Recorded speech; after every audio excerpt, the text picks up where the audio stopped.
Oikein hyvää uuden vuoden päivää.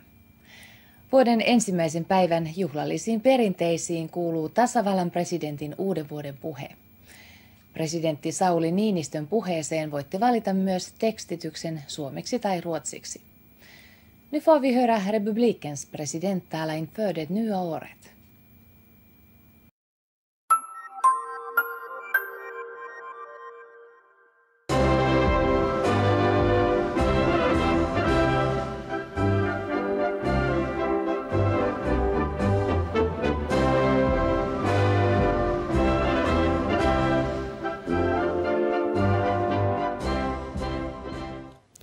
Kansalaiset, kun minut oli valittu tähän tehtävään, toistin virkaanastujaisissa, mitä olen pitänyt ja pidän tärkeänä tälle kansakunnalle.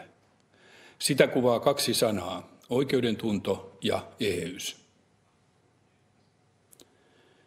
Olemme viimeisen parin vuosikymmenenkin aikana kokeneet paljon sekä kovia että hyviä. Nyt on päädytty taas ennen kokemattomaan ja hämmentävään aikaan, jossa talouden hallinta ei enää olekaan vain omissa käsissämme. Kaiken tiedon, taidon ja osaamisen lisääntymisen myötä maailmasta ei ole tullut selkeämpi ympäristö toimia ja sopeutua. Pikemminkin on käynyt päinvastoin. Globalisaatio näyttäytyi ensin yhtenäistymisenä ja jopa samanlaistumisena. Nyt se näyttäytyy myös vallan ja vaurauden uusjakona, joka koskee kaikkia ja jossa kenenkään menestys ei ole itsestään selvää. Kenellekään ei ole täyttä varmuutta tämän kehityksen tulevasta suunnasta. Meillä on lausuttu paljon vakavia varoituksen sanoja, aiheellisestikin.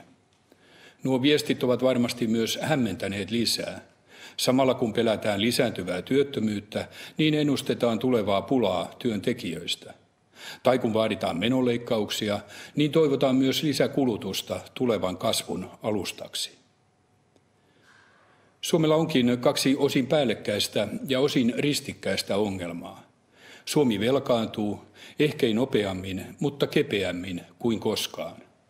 Suomi ei koskaan ole ikääntynyt niin kuin nyt ja lähivuosien aikana.